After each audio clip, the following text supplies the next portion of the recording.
किसी ने बहुत कमाल की बात कही है, आज रास्ता बना लिया है तो कल मंजिल भी मिल जाएगी। हौसलों से भरी यह कोशिश एक दिन जरूर रंग लाएगी। Hello everyone, welcome back to my channel GK with Manisha. आज की वीडियो में हम वनस्पति विज्ञान के पार्ट 2 में 65 most important and selected question को देखेंगे, जिनसे आपकी सभी परीक्षाओं में 2 से 3 क्वेश्चन हमेशा आते हैं। तो फ्रेंड्स, आप वीडियो को ध्यान से देखिएगा। अब हम क्वेश्चन पर चलते हैं। फर्स्ट क्वेश्चन है, अब तक ज्ञात पादपों के लगभग संख्या कितनी है? इसका राइट आंसर है 3,43,225। 3,43,225 पादपों की संख्या अभी तक ज्ञात है फ्रेंड्स, इसे आपको याद रखना है। अगला क्वेश्चन है, अवपंक फफूंदी को 5 जगत पद्धति वर्गीकरण के किस जगत में रखते हैं?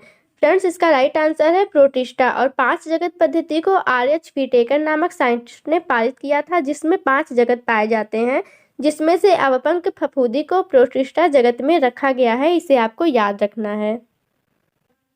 अगला क्वेश्चन है, आधुनिक भारतीय शैवाल विज्ञान का पिता कौन है? आंसर है professor M.O.P. Iyengar. Professor M.O.P. Iyengar जो है आधुनिक भारतीय शैवाल विज्ञान के पिता माने जाते हैं, इसे भी आपको याद रखना है। अगला क्वेश्चन है, एक कोशिकीय तथा आवरण विहीन जनन अंग के प्रमुख लक्षण क्या होते हैं? आंसर है थैलोफाइटा। थैलोफाइटा में फ्रेंड्स एक कोशिकीय तथा आवरण विहीन जनन अंग के प्रमुख लक्षण पाए जाते हैं। अगला है, एक कोशिकीय यूकैरियोटिक और प्रकाश संश्लेष को किस जगत में रखते हैं? इसका भी आंसर है प्रोटिस्टा, यानी प्रोटिस्टा जगत में एक कोशिकीय यूकैरियोटिक और प्रकाश संश्लेषी जीव को रखते हैं, इसे भी आपको याद रखना है। अगला क्वेश्चन है, एग्रोस्टोलॉजी में अध्ययन किसके लिए किया जाता है? आंसर है घासों के लिए, यानी एग्रोस्टोलॉजी में घासों का अध्ययन किया जाता है। वेरी इंपॉर्टेंट है, इसे आपको जरूर याद रखना है। अगला है, औषधि प्रदान करने वाले पौधों के अध्ययन को क्या कहते हैं? आंसर है भेषज विज्ञान। भेषज विज्ञान के अंतर्गत फ्रेंड्स औषधि प्रदान करने वाले पौधों का अध्ययन किया जाता है। वेरी इंपॉर्टेंट है, इसे भी आपको याद रखना है। अगला क्वेश्चन है, किस समूह के पौधों में निषेचन के लिए जल आवश्यक होता है? आंसर है ब्रायोफाइट। ब्रायोफाइट समूह के पौधों में निषेचन के लिए जल आवश्यक माना जाता है। वेरी इंपॉर्टेंट है, इसे भी आपको याद रखना है। अगला क्वेश्चन है, किसको भारत में हरित क्रांति जनक के लिए पद्म विभूषण पुरस्कार से सम्मानित किया गया था? इसका राइट आंसर है doctor M.S. Swaminathan. Doctor M.S. Swaminathan friends Bharat के हरित क्रांति के जनक माने जाते हैं। इन्हें भारत में हरित क्रांति जनक के लिए पद्म विभूषण पुरस्कार से भी सम्मानित किया गया था, इसे भी आपको याद रखना है। अगला क्वेश्चन है, केंद्रक के आधार पर किसमें तुलना की गई है? इसका राइट आंसर है प्रोकैरियोटिक तथा यूकैरियोटिक समूह में। प्रोकैरियोटिक तथा यूकैरियोटिक में केंद्रक के आधार पर तुलना की गई है। अगला क्वेश्चन है, कोशिका भित्ति का अभाव किसमें होता है? अधिकांश प्रोटिस्टा में। इसका राइट आंसर है, यानी अधिकांश प्रोटिस्टा में कोशिका भित्ति नहीं पाई जाती है, इसे भी आपको याद रखना है। अगला है, कौन सा गुण पादपों में नहीं पाया जाता है? राइट आंसर है उत्सर्जी तंत्र। अगला क्वेश्चन है, कौन सा प्रोकैरियोटिक होता है? इसका राइट आंसर है एशेरिकी जीवाणु। एशेरिकी जीवाणु जो है वह प्रोकैरियोटिक होता है। वेरी इंपॉर्टेंट है, ये एग्जाम में पूछा गया है, इसे आपको जरूर याद रखना है। अगला है, क्रिप्टोगेम्स में क्या रखे गए हैं? इसका राइट आंसर है thallophytes, bryophytes and pteridophytes. Thallophyta, bryophyta, pteridophyta को मिलाकर फ्रेंड्स क्रिप्टोगेम बनाया गया, इसे आपको याद रखना है। अगला क्वेश्चन है, गुणसूत्र संख्या के आधार पर पौधों का वर्गीकरण किसके अंतर्गत करते हैं? फ्रेंड्स, मैंने आपके लिए सारे क्वेश्चन इंपॉर्टेंट एंड सिलेक्टेड लिए हैं। ये क्वेश्चन आपके सभी परीक्षाओं में पिछले कई सालों से लगातार पूछे जा रहे हैं। अगर आप मेरे चैनल पर नए जुड़े हैं तो चैनल को लाइक एंड सब्सक्राइब करना ना भूलें और बेल आइकन को भी प्रेस करें, ताकि मैं जब भी वीडियो अपलोड करूँ आप तक सबसे पहले पहुँच सकें। इसका राइट आंसर है कोशिकीय वर्गिकी विज्ञान। कोशिकीय वर्गिकी विज्ञान में गुणसूत्र संख्या के आधार पर पौधों का वर्गीकरण किया जाता है। वेरी इंपॉर्टेंट है, इसे आपको जरूर याद रखना है। अगला क्वेश्चन है, 6 जगत पद्धति में मोनेरा जगत को किन 2 भागों में विभाजित किया गया है? आंसर है यूबैक्टीरिया और आर्कीबैक्टीरिया। 6 जगत पद्धति में मोनेरा जगत को फ्रेंड्स यूबैक्टीरिया और आर्कीबैक्टीरिया 2 समूहों में विभाजित किया गया है। वेरी इंपॉर्टेंट है, याद रखना है आपको। अगला है जीव विज्ञान शब्द का प्रयोग किसने किया था? आंसर है लेमार्क और ट्रेविरेनस नामक वैज्ञानिक ने। लेमार्क और ट्रेविरेनस नामक वैज्ञानिक ने जीव विज्ञान शब्द का प्रयोग सबसे पहले किया था, याद रखना है। अगला क्वेश्चन है जीवन का भौतिक आधार किसको कहा गया है? आंसर है जीव द्रव्य को। जीव द्रव्य को जीवन का भौतिक आधार कहा गया है। वेरी इंपॉर्टेंट है फ्रेंड्स, आपको याद रखना है। अगला है टेरिडोफाइटा को अन्य किस नाम से पुकारा जाता है? आंसर है क्रिप्टोगेम्स। टेरिडोफाइटा, ब्रायोफाइटा, थैलोफाइटा, इन तीनों को क्रिप्टोगेम समूह में रखा गया है। इसे आपको जरूर याद रखना है। अगला है टेरिडोफाइटा समूह को किसकी उपस्थिति के कारण ब्रायोफाइटा से विभेदित किया जा सकता है? आंसर है सहवन उत्तल। यानी टेरिडोफाइटा समूह को सहवन उत्तल उपस्थिति के कारण ब्रायोफाइटा से विभेदित किया जा सकता है। वेरी इंपॉर्टेंट है, आपको याद रखना है। अगला है तने में लंबाई में वृद्धि कैसे होती है? इसका राइट आंसर है शीर्षस्थ व अंतिवृष्ट विभज्योतक दोनों के विभाजन से तने में लंबाई में वृद्धि होती है। वेरी इंपॉर्टेंट है। अगला क्वेश्चन है थैलोफाइटा, ब्रायोफाइटा, टेरिडोफाइटा को सामूहिक किस रूप से कहा जाता है? इसका राइट आंसर है क्रिप्टोगेम्स, जो आपको हमने ऊपर प्रश्न में बताया है। यानी थैलोफाइटा, ब्रायोफाइटा और टेरिडोफाइटा इन तीनों को सामूहिक रूप से क्रिप्टोगेम्स भी कहा जाता है। वेरी इंपॉर्टेंट है, आपको याद रखना है। अगला है 5 जगत वर्गीकरण किसने दिया है? इसका राइट आंसर है आर.एच.वी. टेकर। आर.एच.वी. टेकर नामक साइंटिस्ट ने इसे 1869 में 5 जगत वर्गीकरण में विभाजित किया है। इसे आपको याद रखना है। अगला क्वेश्चन है 5 जगत वर्गीकरण में नीली, हरी शैवाल, जीवाणु तथा आर्कीबैक्टीरिया इन तीनों को किस जगत में रखा गया है? इसका राइट आंसर है मोनेरा। 5 जगत वर्गीकरण पद्धति में मोनेरा जगत होता है, जिसमें जीवाणु, नीली, हरी शैवाल और आर्कीबैक्टीरिया इन तीनों को रखा गया है। इसे आपको याद रखना है, वेरी इंपॉर्टेंट है। अगला क्वेश्चन है पादप और जंतु में मुख्य अंतर क्या होता है? आंसर है पोषण का। पोषण एक मुख्य अंतर है जो पादप और जंतु में दोनों को अलग करता है। अगला है पादप किस लक्षण के कारण जंतुओं से समानता रखते हैं? इसका राइट आंसर है दोनों दिन रात श्वसन करते हैं। यानी पादप और जंतु दोनों दिन रात श्वसन करते हैं। ये समानता वेरी इंपॉर्टेंट है फ्रेंड्स, इसे आपको याद रखना है। अगला क्वेश्चन है पादप कोशिका के किसकी अनुपस्थिति के कारण जंतु कोशिकाओं से भिन्न होती हैं? आंसर है सेंट्रोसोम या तारक काय। सेंट्रोसोम या तारक काय की अनुपस्थिति के कारण पादप कोशिका जंतु कोशिका से भिन्न होती हैं। वेरी वेरी इंपॉर्टेंट है, इसे आपको जरूर याद रखना है। अगला क्वेश्चन है पादप तथा जंतु कोशिकाओं में प्रमुख अंतर क्या होता है? आंसर है पादप कोशिका में दृढ़ कोशिका भित्ति पाई जाती है। यह एक प्रमुख अंतर है, इसे आपको याद रखना है। अगला है पादप प्रकाश संश्लेषण की क्रिया में क्या बनाते हैं? आंसर है कार्बोहाइड्रेट। पादप जो है वह प्रकाश संश्लेषण की क्रिया में कार्बोहाइड्रेट बनाते हैं। इसे भी आपको जरूर याद रखना है। अगला है पुष्पीय पौधों के अध्ययन किस शाखा में करते हैं? आंसर है फेनेरोगेम्स। फेनेरोगेम्स के अंतर्गत फ्रेंड्स पुष्पीय पौधों के अध्ययन करते हैं। इसे आपको याद रखना है। अगला है पौधों में स्पंदन के लिए क्रिया द्वारा रसारोहण का होना सिद्ध किया गया। इसका आंसर है सर जे.सी. बोस ने, यानी सर जगदीश चंद्र बोस ने पौधों में स्पंदन की क्रिया के लिए इस मत को प्रस्तावित किया था। इसे आपको याद रखना है। अगला क्वेश्चन है बहुकोशिकीय यूकैरियोटिक अपघटक क्या होते हैं? इसका राइट आंसर है कवक। कवक जो होता है वह फ्रेंड्स वह बहुकोशिकीय यूकैरियोटिक अपघटक तीनों होते हैं। इसे आपको जरूर याद रखना है। अगला है बहुकोशिकीय यूकैरियोटिक उपभोक्ता में किसमें आते हैं? इसका राइट आंसर है एनिमेलिया। एनिमेलिया जो है फ्रेंड्स वह 5 जगत टेकर पद्धति में आए एक जगत है जिसमें बहुकोशिकीय यूकैरियोटिक और उपभोक्ता तीनों आते हैं। इसे आपको याद रखना है। अगला क्वेश्चन है बीज विहीन सहवनीय पौधा कौन सा होता है? आंसर है टेरिडोफाइट्स। टेरिडोफाइट्स में बीज विहीन यानी बीज नहीं होता है, यह एक सहवनीय पौधा होता है। Very very very important friends, इसे आपको जरूर याद रखना है, अक्सर एग्जाम में पूछा गया है।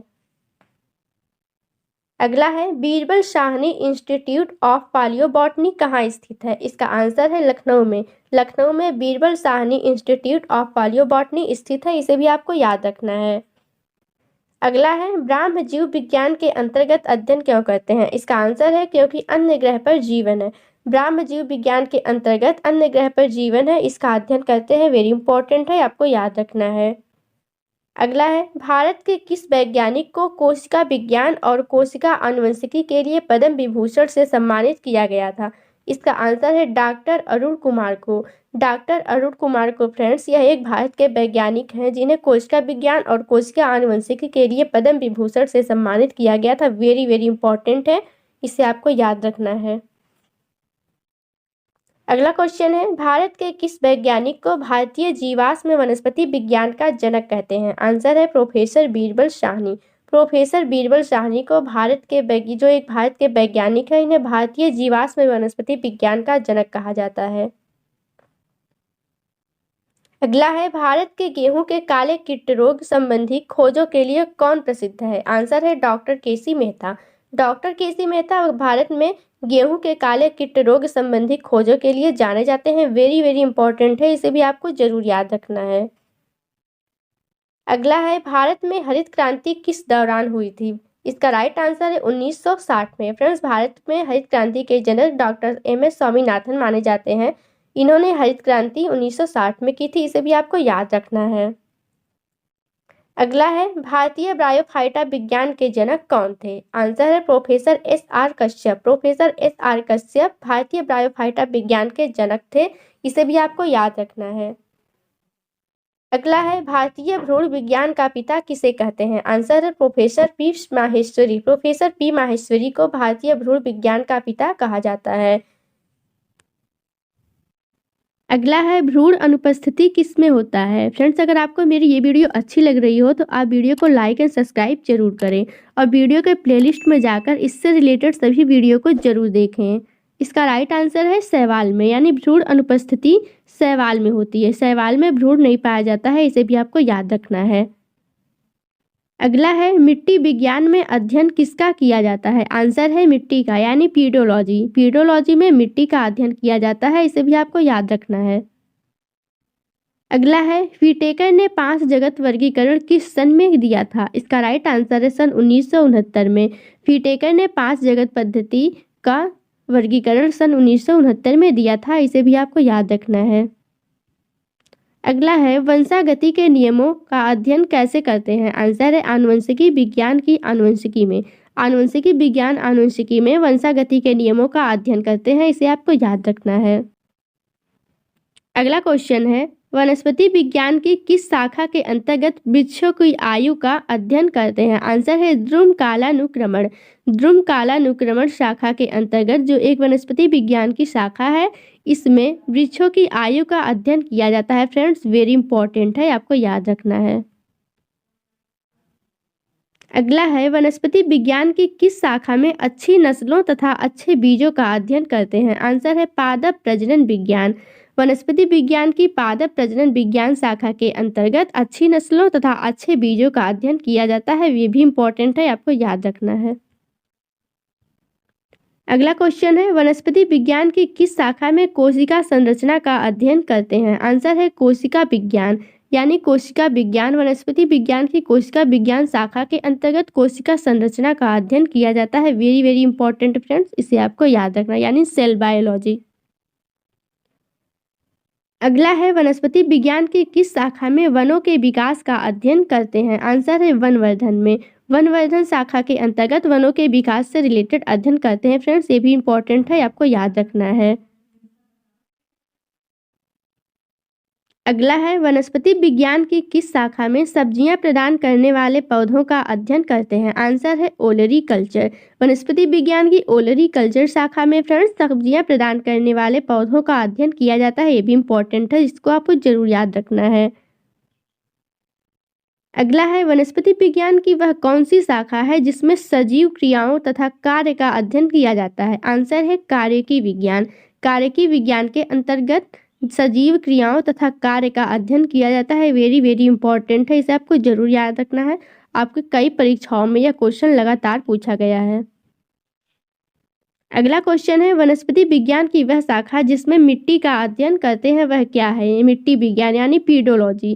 फ्रेंड्स, पीडोलॉजी के अंतर्गत यह पीडोलॉजी वनस्पति विज्ञान की एक शाखा है जिसमें मिट्टी का अध्ययन किया जाता है। अगला है वनस्पति विज्ञान के पिता किसको कहा गया है? थियोफ्रेस्टस। थियोफ्रेस्टस वनस्पति विज्ञान के पिता कहे जाते हैं, यानी father of botany is Theophrastus. इसे आपको याद रखना है। अगला है वनस्पति विज्ञान में अध्ययन किसके लिए करते हैं? आंसर है पादपों का संपूर्ण अध्ययन के लिए वनस्पति विज्ञान का अध्ययन किया जाता है। वेरी इंपॉर्टेंट है, इसे आपको याद रखना है। अगला है वास्तविक केंद्र किसमें नहीं होता है? आंसर है जीवाणु में, यानी जीवाणु में वास्तविक केंद्रक नहीं पाया जाता है। वेरी इंपॉर्टेंट है फ्रेंड्स, इसे आपको याद रखना है। अगला क्वेश्चन है विज्ञान की किस शाखा में जीवाश्मों का अध्ययन किया जाता है? आंसर है जीवाश्म विज्ञान में। जीवाश्म विज्ञान विज्ञान की वह शाखा है जिसमें जीवाश्मों का अध्ययन किया जाता है। अगला है विषाणुओं का अध्ययन किसमें करते हैं? आंसर है वायरस विज्ञान या विषाणु विज्ञान में। अगला है शैवाल विज्ञान के अंतर्गत किसका अध्ययन करते हैं? आंसर है शैवाल का। शैवाल विज्ञान के अंतर्गत शैवालों का अध्ययन किया जाता है फ्रेंड्स, ये भी वेरी इंपॉर्टेंट है, आपको याद रखना है।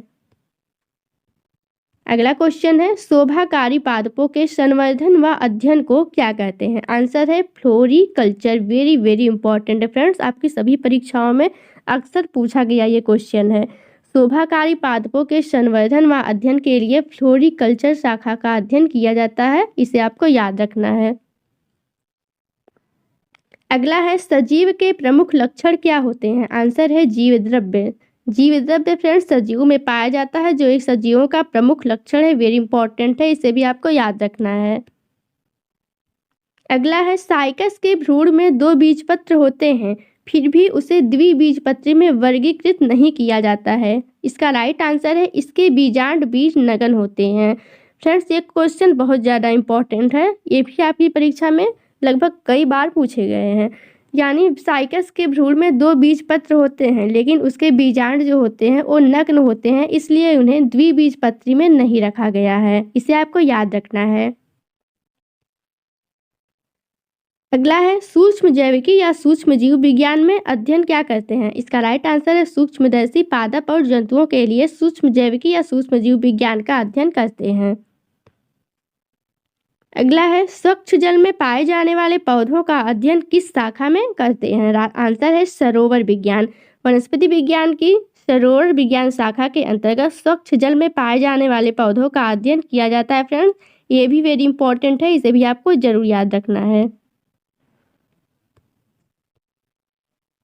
अगला क्वेश्चन है व्हिटेकर ने 5 जगत वर्गीकरण को किस क्रम में वर्गीकृत किया है? इसका राइट आंसर है मोनेरा, प्रोटिस्टा, कवक, प्लांटी और एनिमेलिया।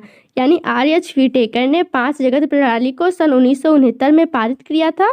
उन्होंने इसे 5 जगत में वर्गीकृत किया गया है, जिसमें से पहला है मोनेरा, प्रोटिस्टा, कवक, प्लांटी और एनिमेलिया। फ्रेंड्स इसे वेरी इंपॉर्टेंट है, इसे भी आपको जरूर याद रखना है। उम्मीद है फ्रेंड्स आपको मेरी ये वीडियो अच्छी लगी होगी। अगर वीडियो अच्छी लगी तो चैनल को लाइक और सब्सक्राइब करना ना भूलें, और कमेंट भी जरूर करके बताएं आपको किस टॉपिक पे वीडियो चाहिए। Thank you and all the best.